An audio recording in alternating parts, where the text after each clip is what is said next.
Hi. Yeah, so welcome everybody. Hi, I am Eric Skold. I work with Sprockets, and I'm really excited to see everybody here today.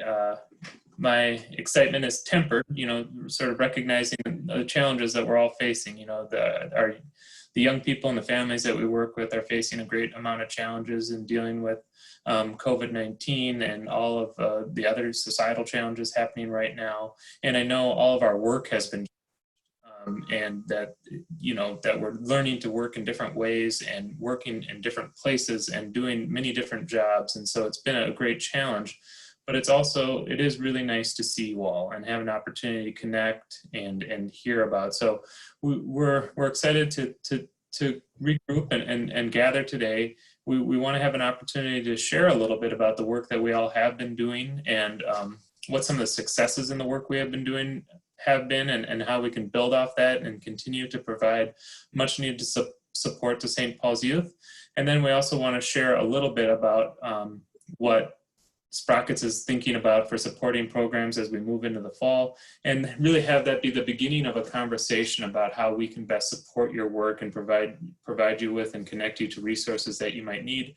Jocelyn mentioned, as people come in, and will continue to come in, if you can get a chance to put your name and introduce yourself in the chat. We have so many people, we aren't going to be able to do it all individually, but it does help to see and get a sense of all who's here. We will have a chance to do some small group interactions and talk with people directly. And then we're also going to have a chance to hear from St. Paul Public Schools and hear some updates about how their very unique school year is going to look as well. And just a reminder that Jocelyn mentioned this, but for anybody who came late, we are recording this, not the small group times, but the big group times. So just so that people are aware of that. Welcome, it's nice to see you. Thank you for coming. And with that, I'll pass it back to Jocelyn. Yeah, thanks, Eric. So Eric alluded to some of this, but I just want to let you know how we're going to spend our time this morning. And so we've done our welcome. We're going to talk about the agenda right now. In a moment, we're going to hear from two of our partners to share a little bit about what they've done this summer, lessons that they've learned. It's funny because I was trying to figure out what to call this in the agenda, and sometimes I overthink things, but I thought, well, what's something else besides lessons learned? Because to me, when I hear lessons learned, I think about when I've screwed up, and it's like, well, I guess you learned your lesson, and it's not always negative. So I thought, but what can I do? And I Google searched it, and actually the CDC has like a branded name of lesson learned about program management reflection. I thought that was really interesting. Anyway, so I just left it. But to think about, what do we do that has really worked, and to know that as we're trying new things and being in new spaces, that sometimes we just need to try things and we figure out what we want to do better and with those. But anyway, asked two of our partners to share. Then we're going to go into breakout rooms, so you all do have a chance to connect with some of your colleagues here and share a little bit about what you have been doing and what you see that going into in the fall. That's one of the things that we always know that our Sprockets partners really appreciate, is that opportunity to connect with each other. And so we'll be creating that space today as well. Then we're going to hear from Heather Kilgore from St. Paul Public Schools is here. I know that we see a lot of stuff in the news, and we maybe hear anecdotally from families, but want to hear what's going on in the school district and how we can support that work. And then I'll talk a little bit about some of those things we are envisioning for this coming year. It is a emergent kind of plan, because what we're going to end with is you all again getting into your rooms, reflecting on what you've heard today, and helping to inform what are those ways that we're going to get together. So we do have some of that figured out, but we want to make sure that we are really being responsive to what you all need and want coming into this next year. So with that, I am going to ask if Carrie, I saw that she's here with us today, if she would be willing to share. And I'm going to stop sharing my screen. Share a little bit about communication and kind of what they did this summer and what they're planning for fall. Sure, thank you for having me. Hi everybody, good morning. I'm Carrie, and I'm the music director of Communication. It's a youth music organization in St. Paul, and we have been doing virtual programming for our choir program since March. I think we took off like one day when everything shut down, and we just had in our minds that we had to get, we might come back sometime soon. So this past summer, this was my first summer with communication, but in the past we have done somewhat of a choir program, and we've always brought in teaching artists to do drumming and instrumental lessons. So this past summer, we went ahead with the programming we had planned, which was choir, songwriting, African drumming, conservatory, and voice lessons. And we decided to make them all virtual and just kind of try and see what happened. And we had, of course, a minimum number of youth registered before we could say yes to the program. But through St. Paul Connect, and because there wasn't a lot going on this summer, we ended up getting really decent numbers. Communication is a small organization. The biggest group we have usually is about 10 to 15 youth. So the small numbers really were perfect for us this summer. And our vision was just to give youth something productive to do during their day, and that is what we're advertising and marketing now as well. And of course, they have schoolwork to do during the school day, but if they need that out of school time, that extended day, for whatever reason, we want something to be engaging and artistic so that they can really explore their emotions and what's been going on with them. So we had a lot of success. I think the one challenging area was figuring out how much time to spend on our screens together. So our classes ranged from 60 minutes to 2 hours. And in those 2 hours, those teachers had little breaks worked in. And of course, it worked per grade level. The younger ones had more trouble and all that. But we found that, about 90 minutes of class instruction was kind of the sweet spot, with a little bit of break or letting them know that they could go take their own break when they needed it. And we found that out, both in practice and in our survey at the end of the summer. So now our fall programming is 90 minutes per class, except for one class, which is only 45 because that's more like our private voice instruction. So I think a big thing to celebrate for me is that we had a lot of our summer participants register for our fall program. And we got a few brand new people to communication this fall, but they have not really shown up, or they've been late, and they don't know the culture yet of communication. But it's great to see those summer folks who were with us over 6 weeks, and some people came once a week, some people came up to 4 times a week. And it's really nice to have this new energy come in, and they joined us over the summer because they wanted something to do. They wanted to connect with other people around St. Paul. We ended up having an intern who is originally from New York, and he had his brother sign up. So now we still have this one youth from New York that joins us, and he just thinks it's like the funniest thing that he has to figure out the time difference every week. And, that's really just, he feels like so connected to communication.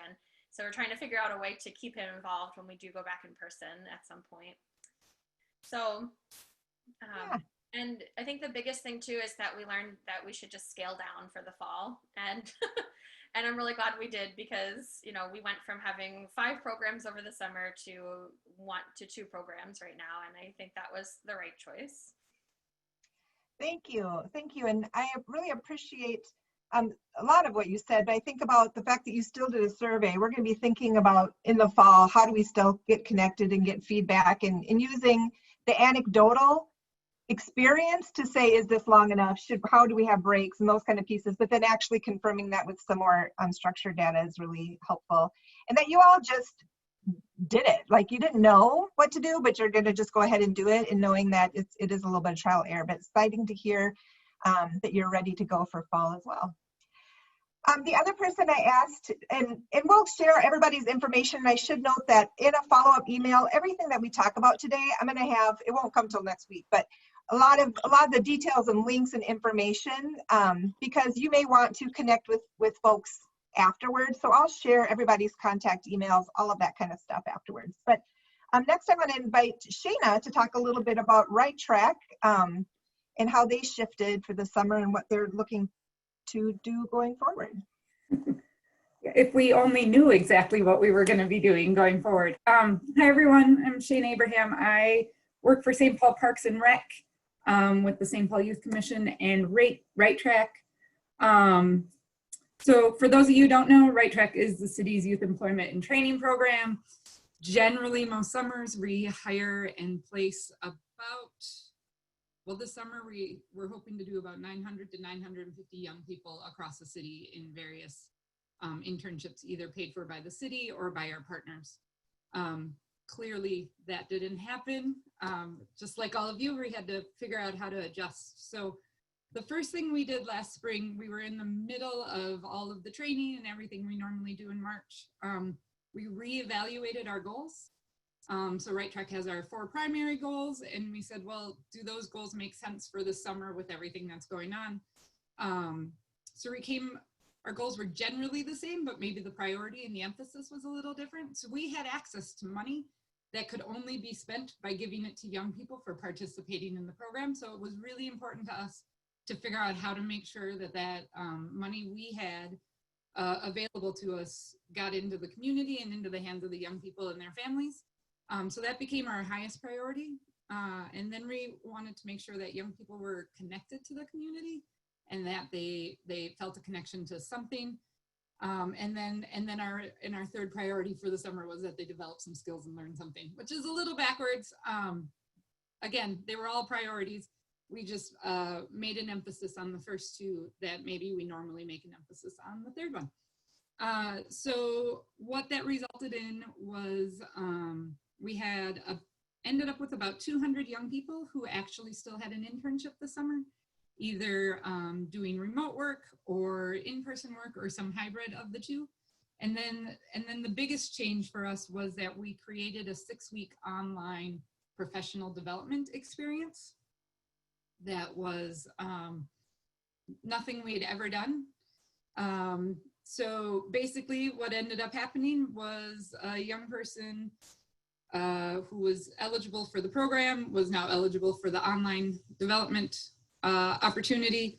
If they participated in a week and completed all of the assignments and engaged in the process, they could earn a $100 stipend for that week's participation. If they did all 6 weeks, they would earn an additional $100 bonus. So a young person could get $700 if they did everything this summer.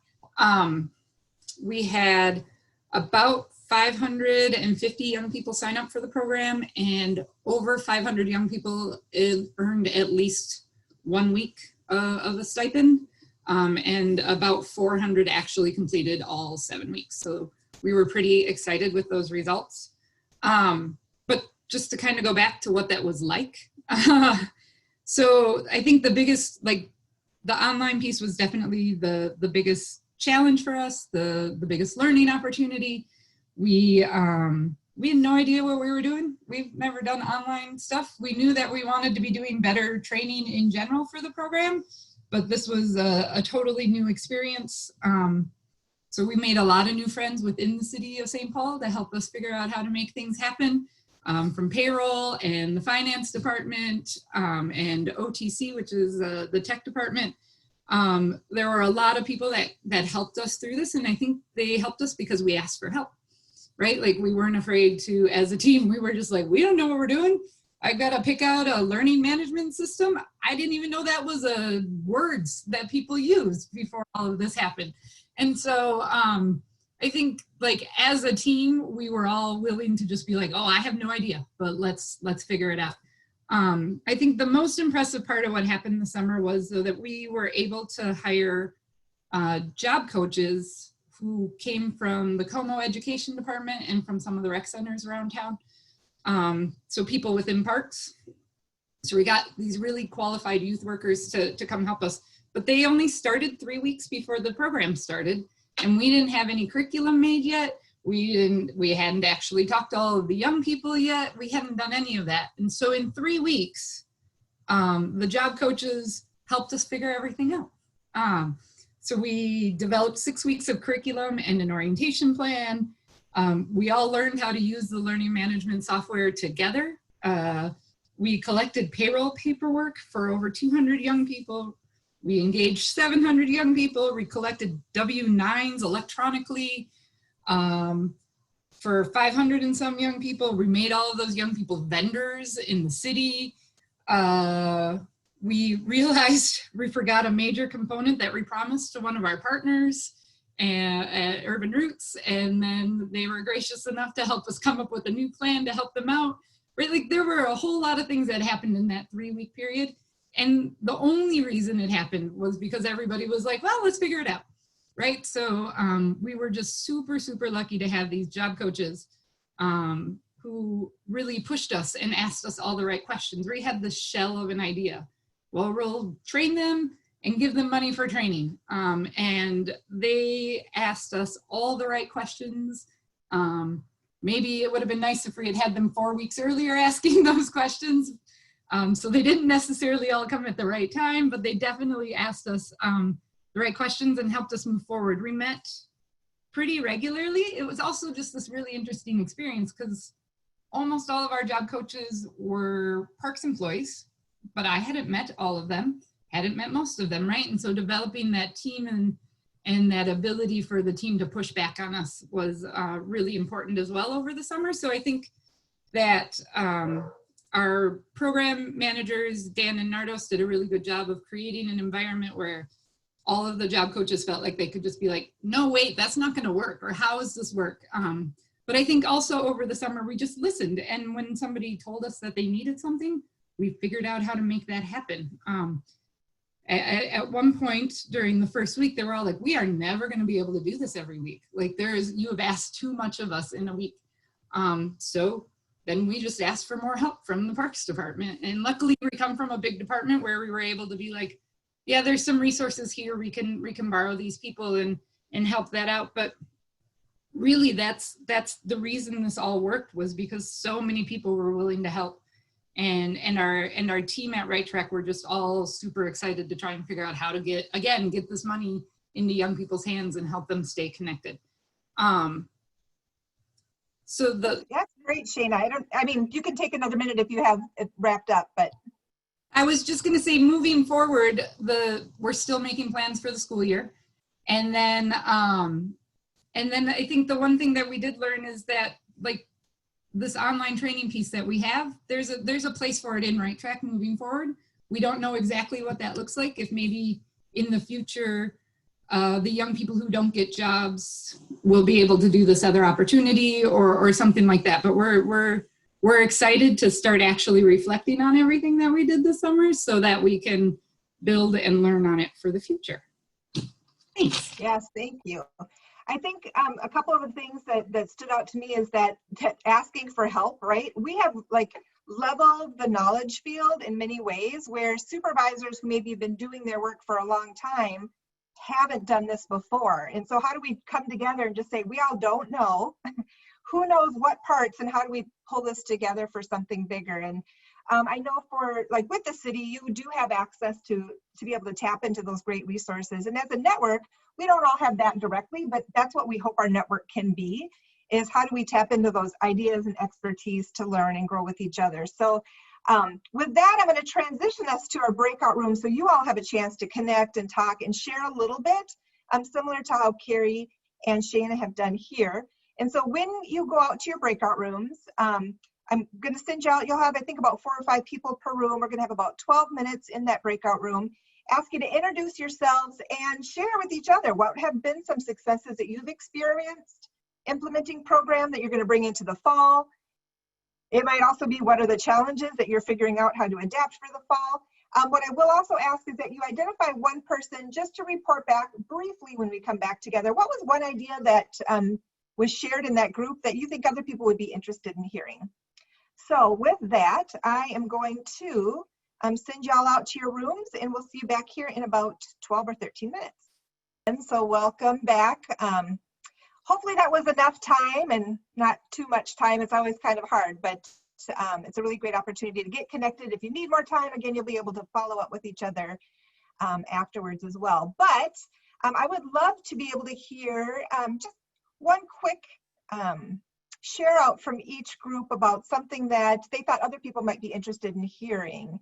And so would someone from the breakout room 1 be willing to start us off? That was the group that had Gita and Mark and Emily. Someone from that group. Hopefully, I should have reminded y'all to identify a person, because that's always the quiet moments. Now we wait. Yeah, Sarah, I think that was our group. But I think, like you said, like a trend that we sort of all shared is that we really focused this spring on figuring out what resources students had at home before we were able to identify and move forward with any sort of summer program or even our fall programming. So really focusing also on just keeping those connections and checking in on students, focusing on their well-being over like making a super awesome program, just really keeping the students in mind and making sure that they feel comfortable and happy and that they're doing well. So yeah, I think this opportunity was really about, it doesn't really matter what the context of our program was, that we ought to really look at what is the core foundation of youth work and how do we continue to maintain those relationships and meet the needs. Thanks, Emily. For breakout room 2, that was a room with Carrie and Claire, Crystal, Lindsay. See? Someone from that group willing to share? Yeah, Claire here with ACES. We shared about, we all kind of were having a similar struggle with like recruitment and like what does that look like since we aren't like in schools or in programs. And so we just kind of brainstormed around that a little bit and just keeping in mind that like teachers and educators are really like, probably there's lots going on with trying to just get into that groove of whatever, you know, whatever this is that this new normal that we have. But yeah, just kind of like what does recruitment look like for everyone? So I guess ours was more of like a question and then a discussion versus like something to share. But that's yeah. Great. Yeah, that time is yours to use. And so if that's where it was valuable, that's perfect. And later, towards the end of our meeting, you'll be able to revisit that. And we're going to capture some of those things in a little more organized way, because that's the kind of information that's helpful for us to figure out where to support moving forward. So thank you, Claire. Yeah. Group 3 had Andrea, Catherine, David, Krista, Marika, Saba.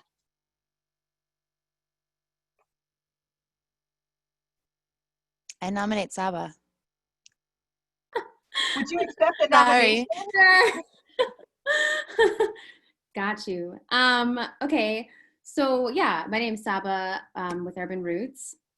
And yeah, we kind of all, like, our word of the day was pivot, like I'm sure like everyone's is, but yeah, we talked about what that looked like this last summer and kind of what that looks like moving forward, and how a lot of our orgs had to work to lean into our partners, and just, you know, like what engagement with the young folks looked like and kind of the challenges in that. And that could mean from like, you know, the details of like a post office drop of like, you know, like that was kind of complicated and also got really political too this summer. But then also just keeping young people engaged on online learning. So like we talked about how we use Google Classroom and some of the interns didn't necessarily have Google like Gmail. So what that looked like, keeping them engaged, but also like they didn't have the email. And so, you know, just things like that. But yeah, like talked a lot about leaning into our partnerships with other organizations and like honestly just asking folks like, what are you doing when it came down to those details that were challenging. Yeah, thank you. Also, shout out to Saba, who does online cooking with Eastside Table. And I have watched some of those. I haven't cooked anything yet, but I'm building up to it. Awesome. Group 4 had Allison, Erin, Megan, Nisha, and Nicole. Hi, everybody. I'm Megan from Stepping Stone Theater for Youth. Our group, I think our word of the day was adaptation. We talked a lot about sort of the forms that our programs have taken sort of in the new world, whether it's supporting virtual learning, and now our program kind of becomes about ways to support that. and meeting families where they are, and whether that's hybrid programs, but really asking questions and listening, and then letting our programs sort of adapt to meet those needs. Great, thank you. Group 5 had Cheryl, Chris, Pedro, Terry, and Yang. Who's the brave one from Group 5?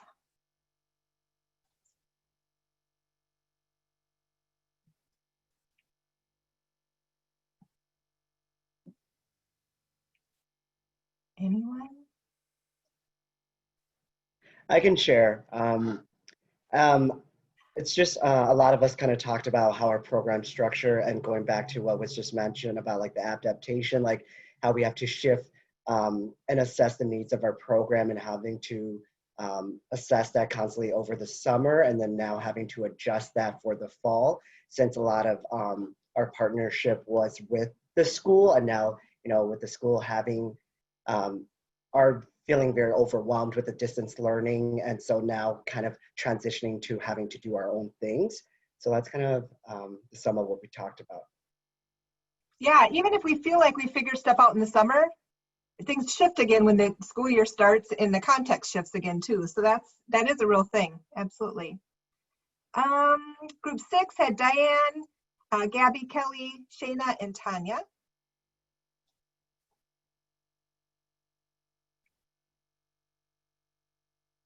See, this is my lesson learned. I was going to broadcast to everybody in the last 3 minutes, a reminder, and I forgot. I can share. Thanks. We weren't able to get to everyone. However, we went into a discussion about the facets of each organization, and we all kind of came to a consensus of what was successful and what was challenging, and like key things that we want to try in the fall. Things that we talked about trying in the fall, just as it related to distance learning, is like different social media platforms. We spoke about recruitment. We did speak about just keeping the connection and building connection with students and partners. Anyone else from the group would like to add on? That's fine too. I think they're probably all just very glad that you stepped in, so thank you. Our last group, Group 7, had Eric, Atande, Haley, Joan, May, and Tabitha. Yeah, so our group talked a lot about just kind of like what worked and what didn't work this summer. But we did talk about like mixed emotions of like kind of the injustice of like who has been affected by like the pandemic, and specifically some other things as well, challenges were like transportation for youth and those things. But successes were like the virtual classrooms or virtual camps that were going on that were a success. And then just even through kind of like the difficult times, that there was like a silver lining of being able to like have some sort of connection, like having like youth have some sort of connection. That was the big silver lining, that they were even able to still do that in the end. Yeah, all right. Well, thank you, everybody. I do, you know, I heard that there was some really great conversation and still conversation to be had. We will, again, during the end of this time, come back together so you all can reflect and help to fill in like the what's next. But for the next parts of our agenda, we're going to hear from Heather Kilgore from St. Paul Public Schools to give us some of that emerging information, right? Because we know that they are in the midst of starting their fall and feeling much of the same things that we all are. And then I'll talk a little bit about some of the Sprockets pieces before we go back into those small groups. So I'm going to hand it over to Heather. I will say that if folks have questions, please put them in the chat.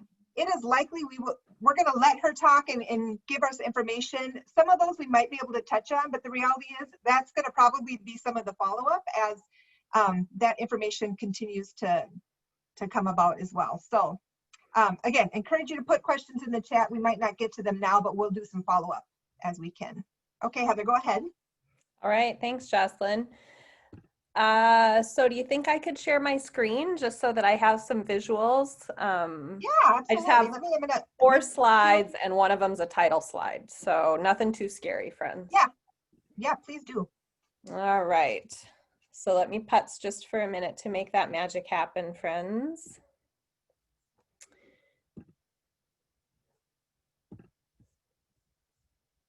All right.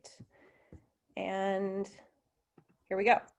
Okay, Perfect. so like I said, 4 slides, just one of them is this title slide, so not scared. One of the big questions that I heard that Jocelyn asked me to prepare for is just like, what does a day look like? So I pulled out of a presentation that we've given to the board a few times here, just a sample schedule. But the thing that I want you to notice, friends, is that this is a sample schedule that's really focused on the teacher's planning, right? So this is an elementary school, just was the example that I grabbed. You'll notice that they start the days with a synchronous morning meeting. So we've all become familiar with these terms synchronous and asynchronous. Synchronous means everybody together, right? So there is some synchronous something on a daily basis. Sometimes it's this morning meeting only. Sometimes it would be a morning meeting and then 1 or 2 of the other things that the teacher plans throughout the day. But a good chunk of this sample schedule is asynchronous. That accommodates all sorts of things. It accommodates some of the things that I heard in our discussion with internet access changing. It accommodates young people not being able to join all the time at the same time. And it also accommodates teachers being able to hold what we're calling office hours, right? Drop-in opportunities for young people to ask for help or for their parents to ask for help. It also accommodates small group work. So the teachers are planning a full day, and they're planning that full day within the bounds of their regular school hours, whatever their school hours were. But it's not that the kids are sitting on their screens this whole time. Of course, the challenge of that is that, you know, then families are needing to create their visual schedules as the teachers kind of work this out. But this is kind of what a day looks like on a teacher side of things, with different bounce in and outs for kids. I will say that I've heard several of our schools, I've seen several of our schools are planning a day with slightly less synchronous time. A lot of times it's been Fridays, and that Fridays are heavier with those kind of office hours and catch up and ask for help kind of times. So there's a little bit less instruction sometimes on Fridays to help students and their families catch up. All right. So another question that Jocelyn asked me to prepare for is the academic support centers. You might have heard of these. These are the places where we're going to be able to provide some in-person help for young people. We'll be at 5 sites. These are our big comprehensive high schools, Harding, Humboldt, Johnson, Washington, and Central.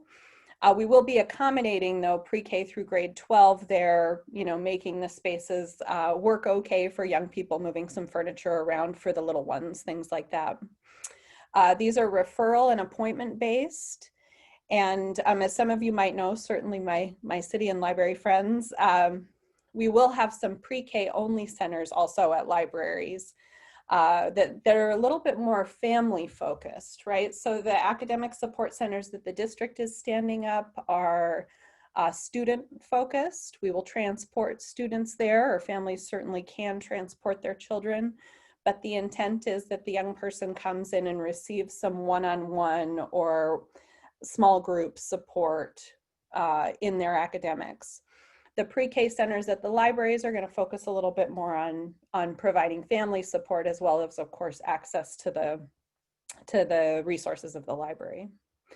Like I said, these are in person, and they'll have varied dosage of the program to meet student needs.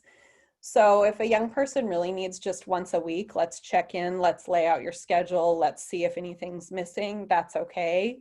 If it's more like a couple times a week for a couple hours, that's okay too. That's something that our school buildings are referring young people for this support and making a recommendation about kind of how much they think needs to happen. And then we're going to work to accommodate that scheduling with the family.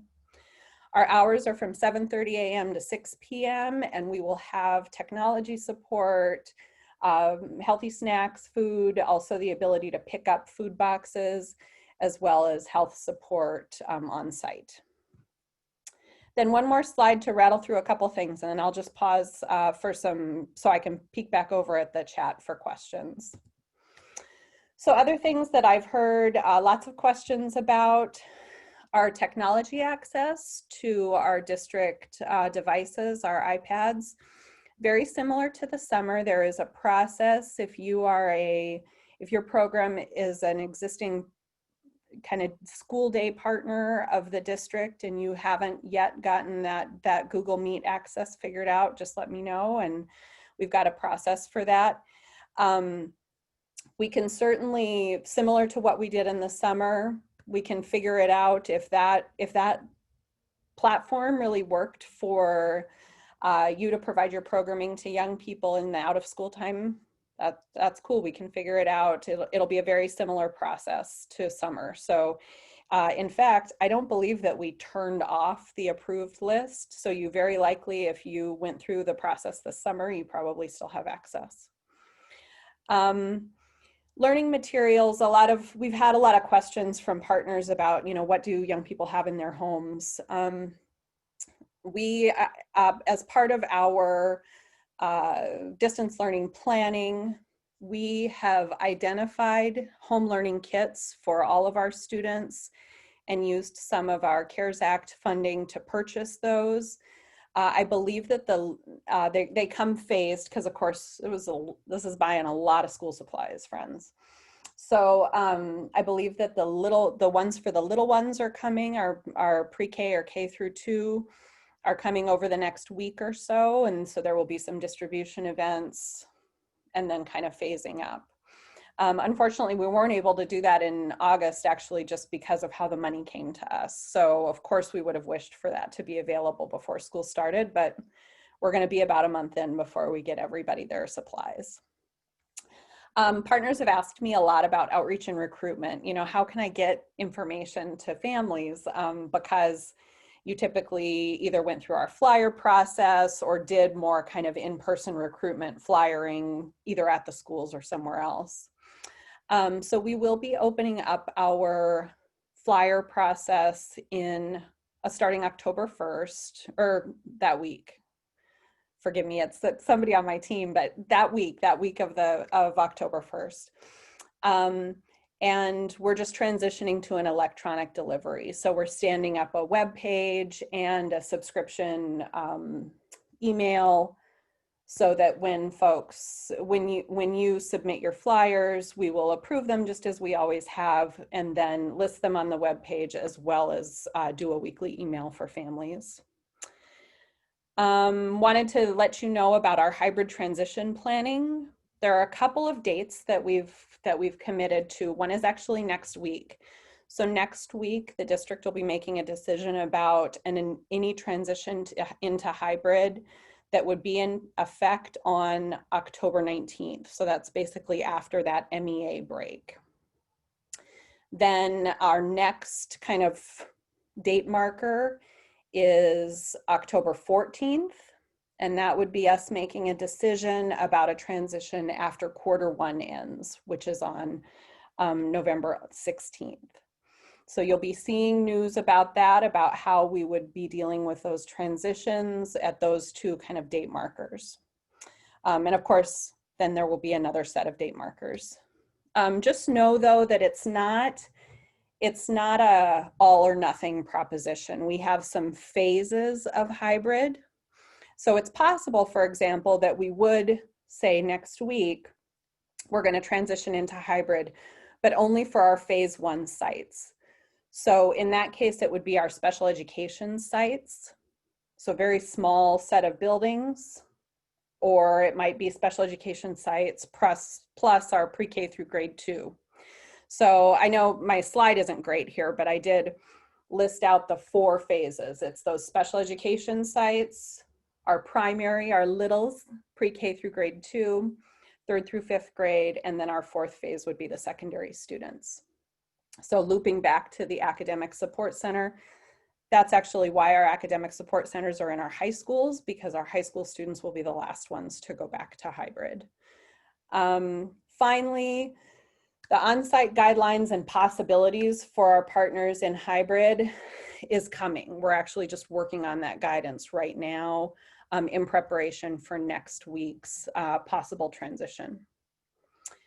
So Jocelyn, that's the news that I've got. I'm going to stop sharing, and then I'm here to answer any questions. I'll take a peek in the chat, or yeah, well, there hasn't been any questions yet in the chat, so I don't know if I scared people off by saying all the questions, but I do want to open it up. If there are questions, you can either put them in the chat or you can unmute. I also imagine that for some people it's being new information, it's about thinking about it. I do think sure. It will be interesting, in one of the follow-up items I commit to doing, and this will also be, I think, important discussion in your small groups, is that recruitment piece. So you mentioned like the electronic flyers as a way to get information out for folks that maybe hadn't done that before. How does that work? Or how can Sprockets help be, again, that hub for that in some way? So that's a possibility. Sarah's asking, can organizations refer students to the academic centers, or is it only the school staff? Yeah. Well, so we're going to start. I think it's a great question. And Sarah, I don't see that it's a no forever, but at least initially, we really want it to go through the school. And I can share with you why. The best support comes from the school, right? From the teacher, or from like EAs and TAs that know the assignments, know the kids, know the context of the classes, know the schedules, right? And so what we would want to have happen is that the school support team has an opportunity to try their teacher and paraprofessional and other support staff first. And then if the student is still just really struggling and needs that kind of side-by-side, then the school can refer to us. But we just don't want to miss that school diagnosis step. So we'd ask that you refer the family or the student first back to their school's team, and then they can come to us. It's possible that we'll open that up as we keep it rocking, but we're going to start there. You had mentioned that like the school, so like the elementary school would work on their normal operating hours. Chris is asking about what is the earliest time of the day that programs, like our programs, should start thinking about engaging in out of school time programs. And in other words, when do schools get out for the day? Mm-hmm. And so is it based on what their typical school schedule, or, and I think part of that question, and Chris can correct me if I'm wrong, but for some programs, especially if it's 21st century funded, has to be like out of school time. Yep. And how is that defined? Yep, for sure. So in St. Paul, our schools start either at 7:30, 8:30, or 9:30 a.m. And so then the earliest our 7:30 kids are done with school is 2 p.m. And those are elementary schools. So it also kind of depends on your the target age for your programming. But yeah, I would say 2 p.m. is the very earliest in the day. And 4 p.m. would be the very latest. So you'd be completely safe at 4 and okay with about half of our elementary schools if you started at 2. But also we do have those late start schools, right, that start at 9:30. And so there is a chunk of time earlier in the day too, for what it's worth, but there you go. Oh, and our school start times they're listed on the website. And if you want, you're welcome to also just reach out to me. I can probably rattle it off for you. For the academic centers, the hours of operation are quite long, but is it the intent that some students could go for all day, or is it most of time? Yeah, that's a good question, Eric. Thank you. Yeah, the hours are quite long, and that's really to accommodate the widest variety of parent needs. But no, it's not a day program. It's not a substitute for some of what our friends are doing, full day programs at Boys and Girls Club and elsewhere. No, it is meant to be a chunk of time, one or more times a week, And the hours being quite long is really just to accommodate when the family wants their young person to be there, as well as to accommodate those synchronous times with their teachers. Because of course we don't want to have them come to the academic support and then like miss reading instruction. That doesn't make any sense. So. A kind of a follow-up question to the one around this, the end time for the school days and those kind of pieces. And so some of our organizations have youth employment programs, so they're able to pay young people for different work. And so the question is it possible to schedule, like to have young people start a shift around 1 or 2 if they're in high school, or how would programs approach working with young people to think about their schedules for employment? Yeah. So how many years ago? A couple years ago, we moved our secondary schools to starting at 8:30. Based on the science that says that teenagers need to sleep a little bit later because they go to sleep a little bit later at night. So our secondary schools are 8:30 starts for the most part. There's even a couple that are 9:30 starts, depending on the ages of the kids that you're talking about. But I would say 3 o'clock is better than 2 o'clock. Each individual school has a different master schedule. And so I can't really say as a district-wide blanket statement, oh yeah, none of our high schools have any synchronous lessons after 1 o'clock. I can't say that, and I wouldn't say it anyways. And we really are asking our partners to just respect those times of school, right? Because we've told our teaching staff plan for that day. So I would say 3 o'clock's better.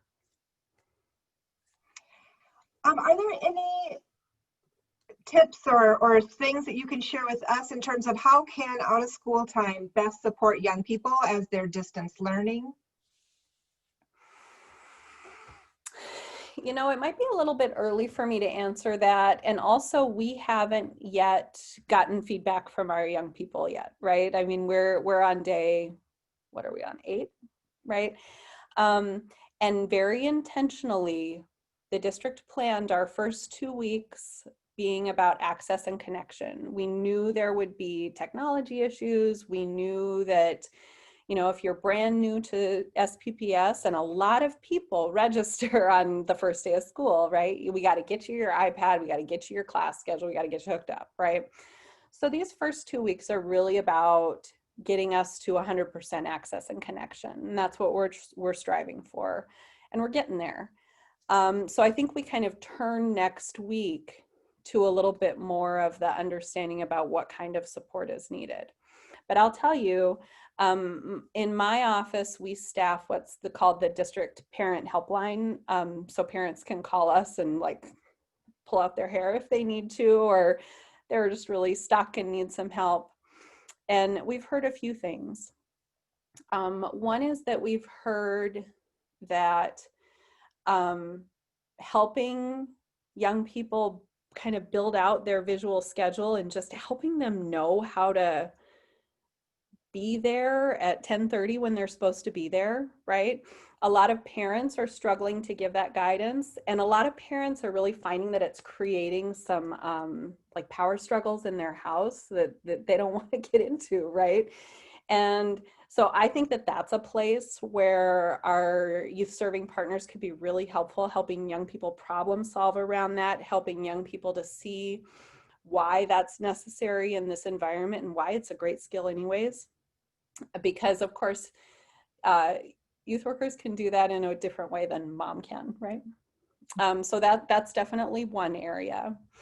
I would say another area that kind of we've heard is just connection, of course. And so hearing all of your programs in the breakout room, it's just going to be important, having those opportunities for connection. Then the third I would say is helping with problem solving. I hate to say just send them all back to their teacher, right? I hate to say that, but what I hear from partners a lot of times is they're like, oh, the kids, it's too much. There's too many classes and they're overwhelmed. The teacher needs to hear that so that the teacher can adjust, right? Or vice versa. And so I think if you can help navigate, and again, Jocelyn and Eric and I maybe can talk about, I can give you some tips about that, but we really want to solve problems, not just, we all have to vent, but let's try to solve some problems with the young people, help them see that there are people to help them. Great, thank you. Mm-hmm. Well, I'm sure we will have other questions, Heather, so we'll do follow up. And so if I understand right, next week we'll get the next announcement about what might look like in October, whether it'll continue it as it is or if there'll be a phased in transition for that mid-October. And so yeah, I think again, everything's emergent, right? We don't know what we're preparing for always, but I appreciate you coming here and sharing with us today. So, which then now leads me to me getting an opportunity to share with you all. So I'm going to share my screen mainly as a way to keep me accountable and on task, because that's can be a challenge for me too. So before I get talking about what we're going to do in fall, I want to talk a little bit about what we have done and how we have pivoted and shifted our work. And so many of you, I know, were engaged with us this spring as we were trying to figure out how do we hold space and help answer questions. And so we did a couple of different things. We moved online, which is not a place I had been before. Did some just virtual coffee breaks as an opportunity to hear from other people or do some of that problem solving or just have that connection. We had brown bag meetings, and so there was actually multiple of you online that we hosted, even just sharing similar to how we did today, like here's what we're doing or thinking about, and this is what it's going to look like, so that other people could hear what other people were thinking about, which was really helpful.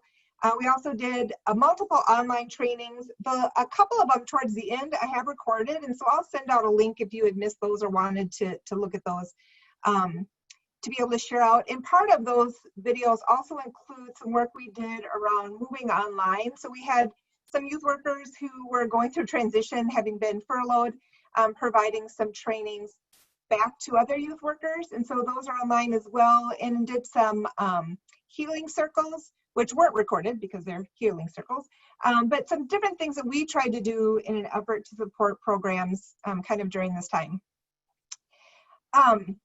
We then did some transitioning ourselves. So you may have noticed you might not have gotten as much information from us this summer because we were really busy. We supported 10 young people working from home virtually through Right Track this summer for our community engagement team, which was really a really cool experience for us. And it allowed me to try out some of those virtual engagement things I've been talking about in training. So that was a really valuable experience. So these 10 young people were working remotely about 20 hours a week creating COVID messaging for young people in the community. So I'm going to send out later the link to that as well. They have memes, some amazing videos. So we would invite you to all share those things through your newsletters or as you're bringing young people together.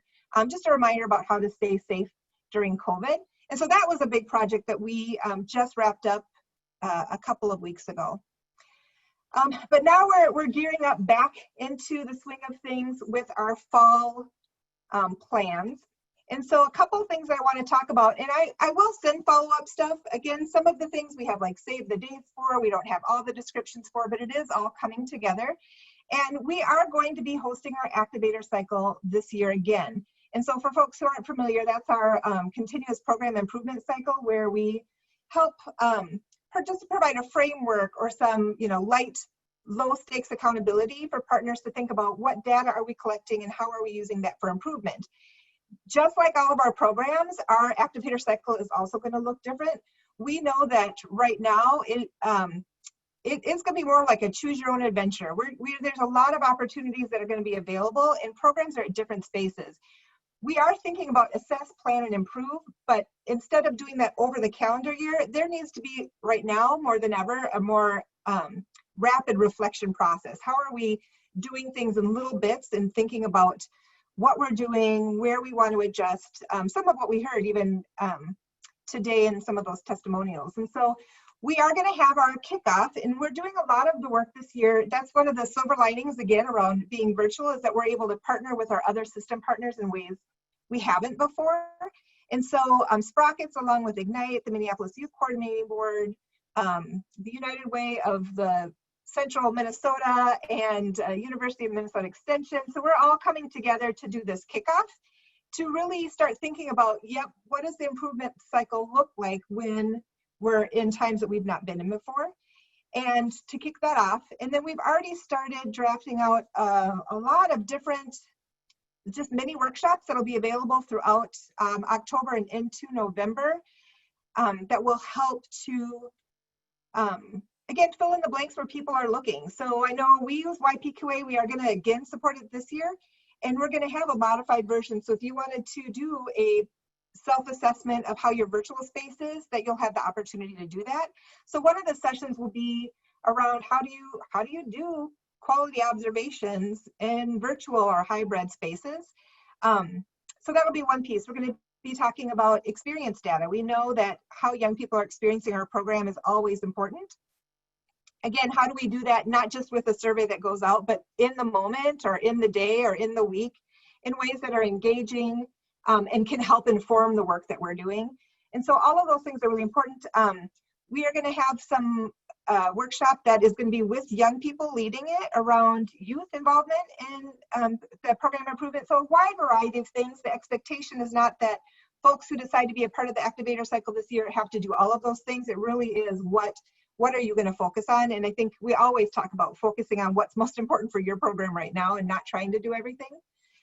And then the second part is that we do have the strength of the network. So even just the connecting and sharing and asking for help and new ideas and leveraging all of the brilliance that we have in our network.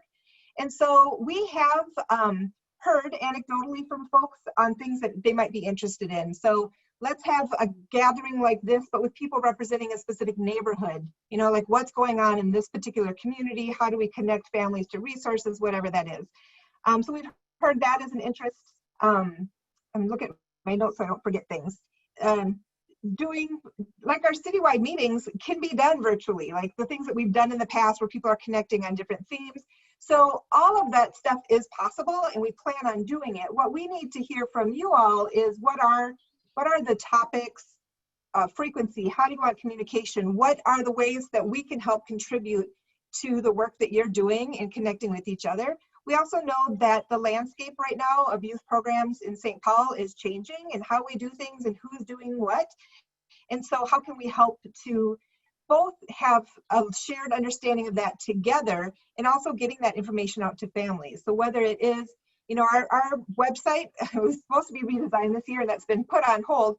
But I think Carrie mentioned St. Paul Connect, which was a summer initiative that the school district helped with for us to be able to share out information. So we stopped doing things with our program finder, which now is out of date because everything that was in there was in-person things, right? So do we want to think about how do we share out information to the community? Heather mentioned some options there, but what can we do around that as well? So I'm gonna stop talking, let you know, again, reminder, all of these opportunities we will be sharing out in our Sprockets newsletter, so you will get that information. I'm going to do my best to have a clear, consolidated in one email what we know so far, so the information from today's session. But we do want to have you all have a chance to help inform some of that work. So we're going to be going back in a minute into those small groups, and I'm going to put into the chat. So some of you who were with, except for I just lost my chat. Some of you who are with me in the, all right, Eric, I'm gonna send it to you because I can't get my chat up right now because I'm sure, well, maybe I'll stop sharing the screen, that will help. There we go, here it is. So in the chat is a Drive link, and so I would encourage you all to copy it and open it. When you go to your small group sessions, when you leave, look, and I had talked about the group numbers as I was calling your lists out. But you all each do have a number. So my hope is that you will see what that number is. And then when you get there, you're going to find the tab on this spreadsheet. So they're down here, the tab numbers. And we have 7 groups, so that should be good. And in your conversation, just do a debrief. I have a lot of different fields on here. You don't have to fill them all out. Again, this time is for what is on your hearts to talk about and minds. But it's categorizing. It's going to help me consolidate it later. So, put who was in your group for today. What are some of the things that you all heard that you're excited about? And that could have been from earlier with your sharing across programs, or it could have been from some of these conversations we've had recently.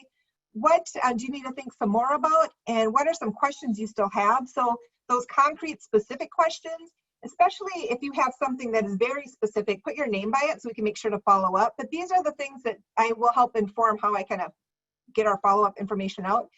And then what we need this coming year to stay connected and informed. What would be helpful for you all? And then this is just a way to capture those ideas as well. And so we're going to have about 10 minutes, so it's going to be a quick rapid fire. You can have one person taking notes, you can have multiple people taking notes, whatever works best in your group. And you all have the link, so you can continue to add things out after this meeting.